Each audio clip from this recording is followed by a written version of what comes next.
I'm with Hannah Weiss. Tell us about your parents and how they came to be in the British detention camps in Cyprus. They started after the war. They came to DP camp, displaced person camp in Germany, in the town Deggendorf.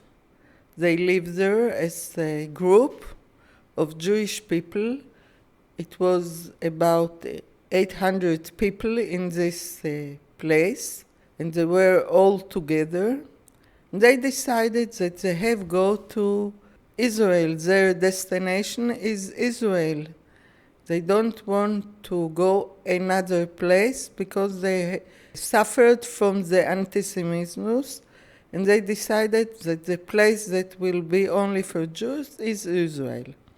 But they can't go free.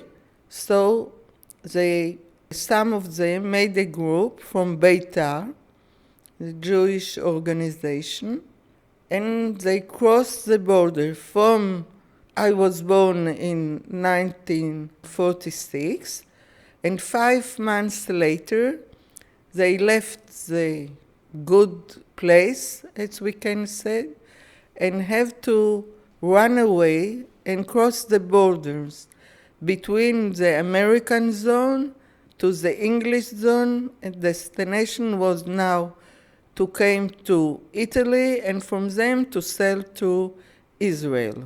It took them about half a year to cross the border because every night they were in another place. Nobody knows exactly where they would stay at night, or when they stay at night, they didn't know what is the name of the place that they had been there.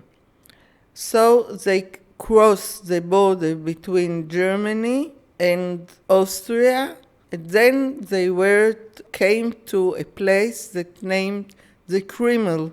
The Kreml falls in Austria, it's in Tyrol, and the place that, because they have to be there, because every way were captured by the English people, the English authorities. All routes were closed, so they found a path that going through the Alps, the Tyrol, and they came there at night, as I told you, and they climbed there. It was 3 days at night, only climbing at night. Nobody could understand how they do it because it was not for them. With a baby, or they were pregnant women, but nobody wants to stay in the camp. They are very Zionist, we can say. So from Austria, they came to flood to Italy. Italy, they were with the Jewish community, with the Mossad, and from Milano, they came there to Milano, and it was the center of the Bericha, the Mossad, and then they were sent to South Italy. There they stayed to Bari. There they stayed in another camp and waited for a ship that will take them to Israel. The ship that were for them was called Anachrista, and Hebrew name was We Are Not Afraid, Lot Afriduno. It was an old ship. 850 people came aboard.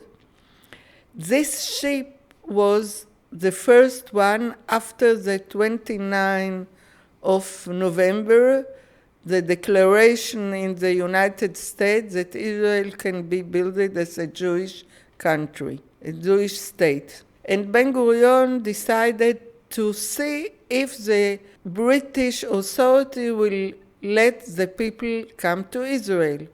So it was a ship with most of 250 babies. Only who had a baby could go up this ship, or young people, or women pregnant. This we go from Pasha Romana It's near to Rome, a village, a little village. And the story about it, this ship was all of the way was filmed by named Meir Levin, a Jewish American who was a journalist, and he came with his staff. So everything that I'm telling you was filmed. They came to at night, and the people saw electricity, something is going on the shore. And they asked what happened. They saw people and they saw boats. So they said, we are making a movie. And they said, okay, we would like to be the assistant to help and to get some money. And so they got the money. They helped the people go on the boat, on the little ships, and then came to the main ship that waited for them, and they started to move. In 3 days after they left Pasha Romana, it came a very strong stormy, and they had to fly to another place to wait 1 day, and then to move again to the place toward Israel. But as you know, every ship, they know about it, the English authorities. So when they came near to the border, airplane and the ocean vigor, the ship, they came to ask them, who are they? And they said, we are from Turkey. And they say, no, we want to come aboard and to see. And then they told them, you can go upstairs and to breathe the good air of the sea, because they were all under the deck, 800 people. And if you will see pictures, you will see that they are living 5 floors, like sardines, like the sardines they are living, one to another, very near. So they told them, you can go upstairs and to breathe normal. They told me, and it's in the film, that they are, of course, singing Hatikva, the national, raising the flag, and were brought to Haifa, 24 of December, 47. And then they, of course, moved them from the ship exactly to another ship, to the Ocean Vigor, the British Army, and brought them to Cyprus. Did you recognize yourself in the video that they made? Yes, I have some pictures. Wow. I will show you. And my goal now is to find all the people who were filmed. And I have a lot of people, I found a lot of people. And I would like to tell you that one is very famous lately. He got Israel prize, Eyal Waldman. He was the high-techist Israeli who got the prize from last Independent Day. And his father was with us, and I will show you the picture, singing Hatikva. So you never actually made it to Eretz Israel. You were taken to Cyprus. Yes. What was it like for your parents to be in the camps? And did they speak about it all? And what were your feelings towards the British? I will tell you, they never spoke with me about. They told me that they have been in Cyprus and no more. And that they have been in a tent, and it was cold, and I was one of the babies that were very ill. They were an epidemic there, and they are worried. And they were with a lot of other people who came from the camps with them. They recognized, and everyone was looking to find, maybe to know about his friends, relatives, and so on. And she told me that there were some people who kept it, it was for them very badly because she saw the fence that were around the camp in Cyprus. But they found that the British were with them good. The first one was bad because everyone has to open his bag and to give them whatever it was they brought with them. And some of people told me that the British soldier behaved not very nice and took from them the pictures and everything that they had. But I can tell you another thing, that one said that they were very nice to them. The people who kept them around understood that it's survivor from the Holocaust. They looked at them as human people. How long were you actually in Cyprus? And how did you get to Israel? We were there 3 months, and because of I was a baby and was the epidemic, Golda Meir, that she was in the United Nations and in England, asked them a permission to save all the babies. So who had a baby until was 2 years, they decided to let them leave the camp and came to Israel, to another camp. And there we came in this ship. It was called Kedma East, and it was going through from Cyprus to Israel. I think about every week it was one that came from toward Israel. Where did your parents settle in Israel when they came here? They settled in Ma'abara, as we call, not a permanent place, another camp. And my father was going to the army because it was the time of the independence war. And later, it was in Hadera, and they looked for a better place. And they found a better place that was another tent near to the village Zichron Yaakov.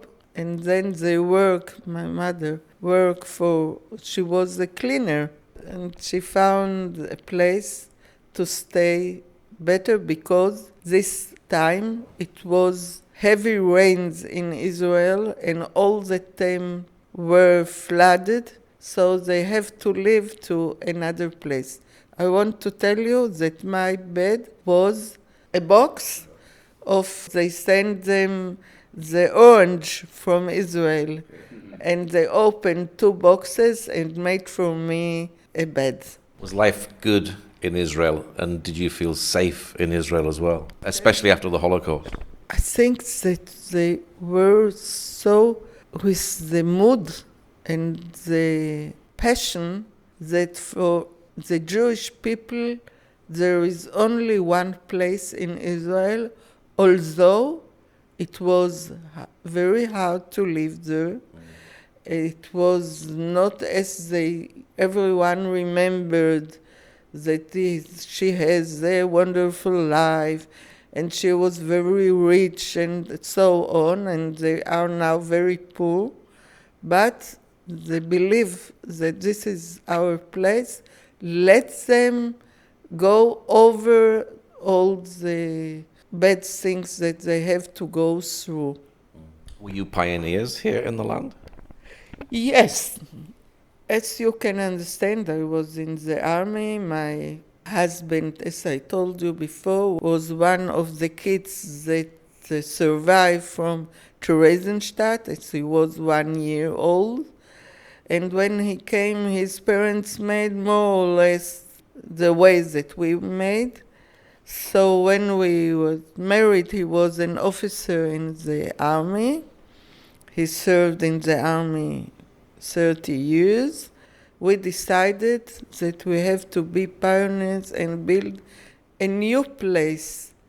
So when we knew about the place that we will be in Kochav Yair, we were there. One of the first people who decided to come to this place. It was only hills and nothing else.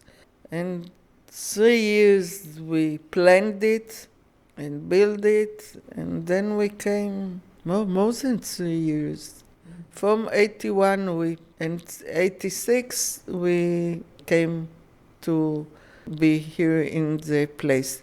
I would like to say that when we decided we celebrate only the beginning of the new settlement.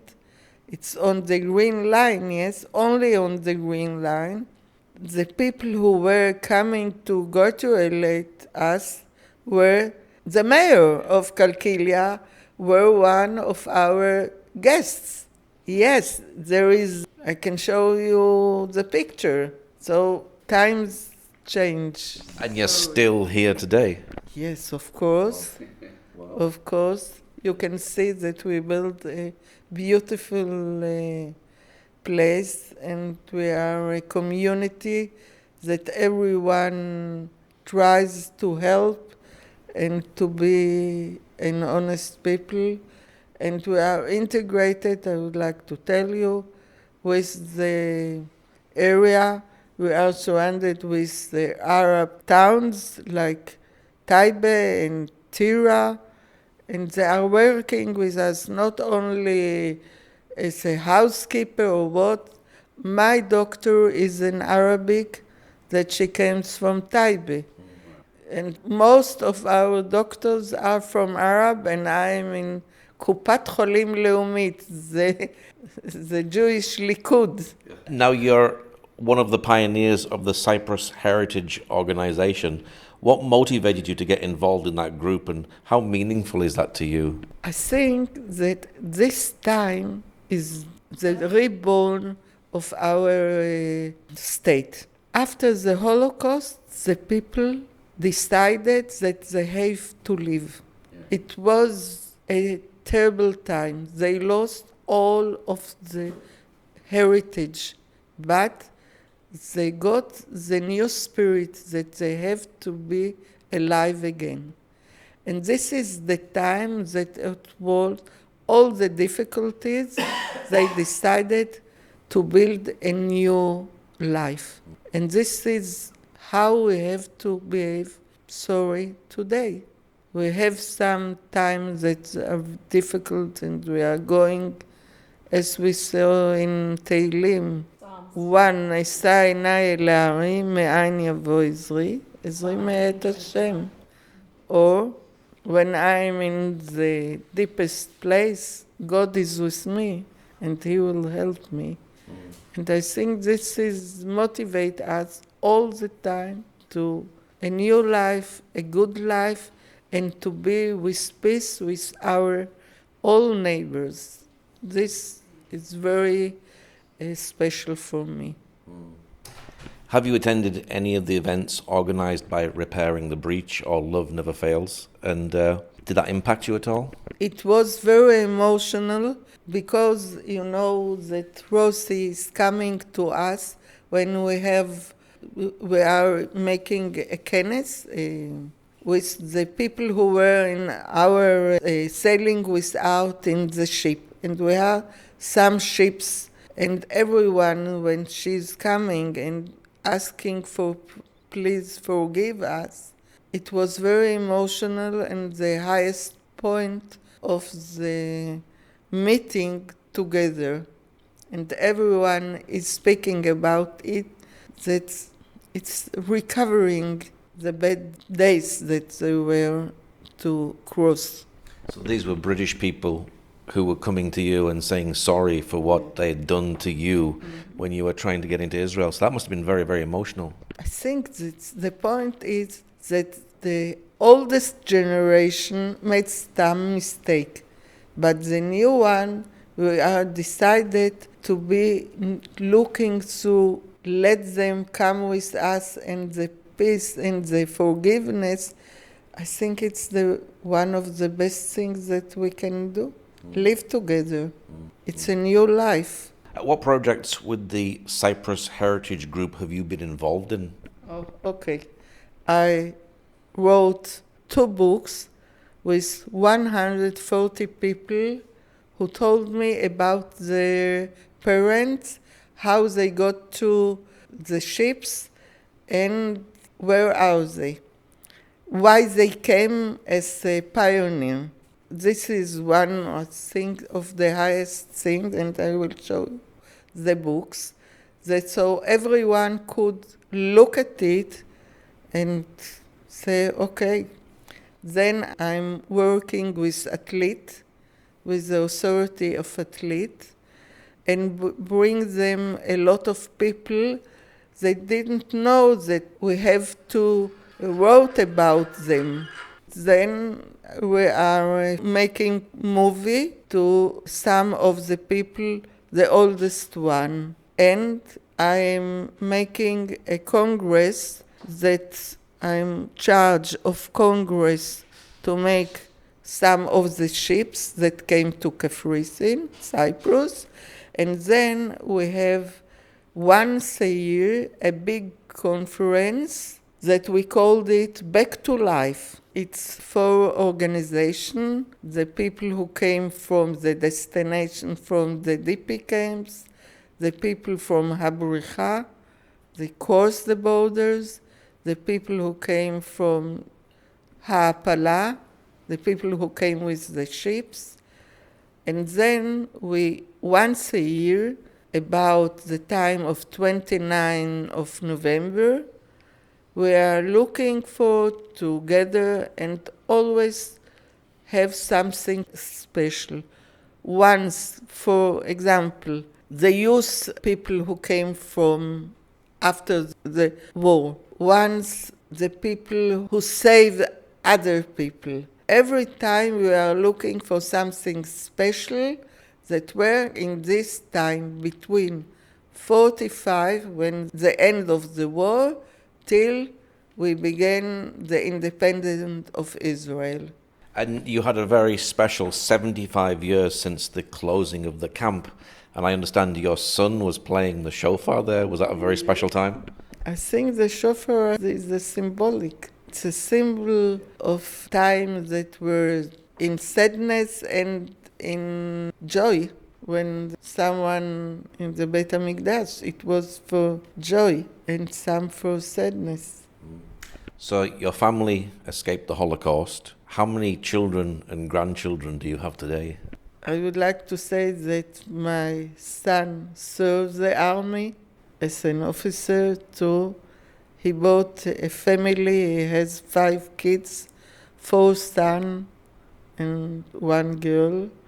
And they are very traditional, Bnei Akiva, but they are Zionists. They are brought to love the country and to know the history.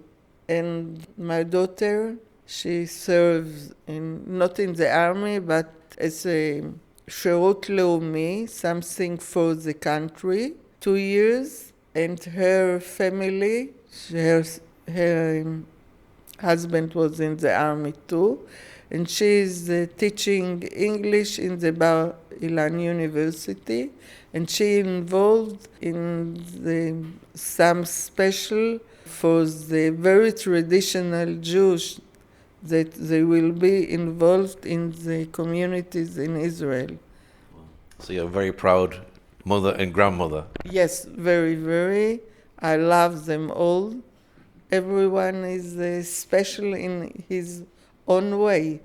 Everyone. And everyone is involved in the Jewish life and helps where everyone is making some chesed and charity and helping the weak and make some good things.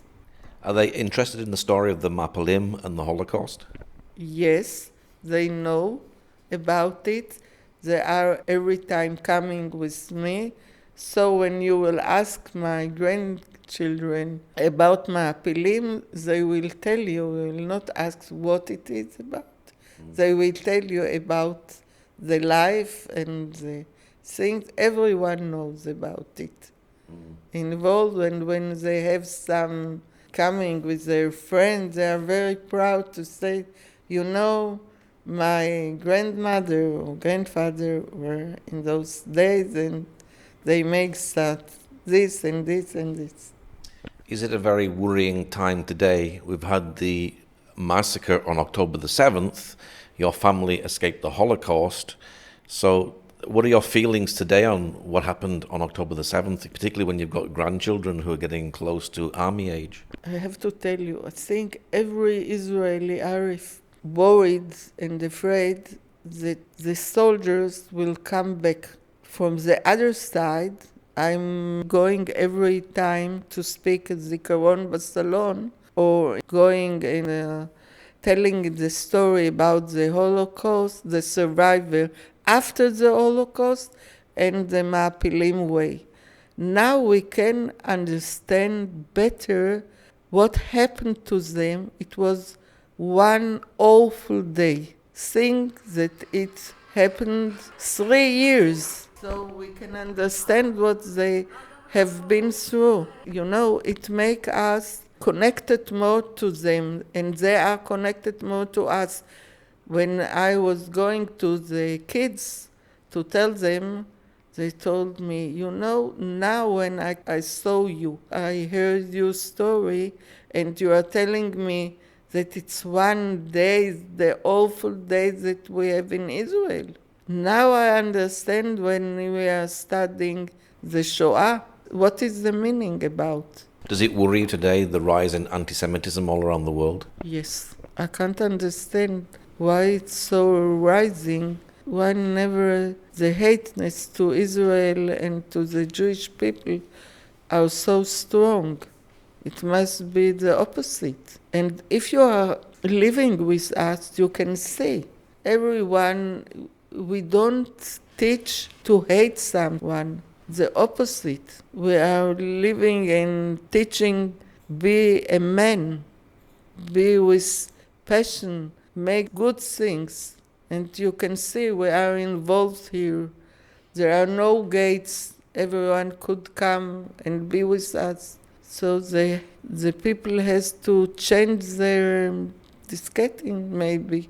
What is your prayer, finally, for Israel today, for this Holy Land? Peace. Bring the people home back and be with us. Peace. Peace with our neighbors. Peace with all the world. I want to tell you that I have good friends in Germany. She's a Christian and I'm with her very friendly. She was by me and I was with her. And I have some friends in Austria too. So my point of view is how to connect people with love. Thank you. Well, Hannah, thank you very much for sharing today. Thank you so much. It was an honor to let you know.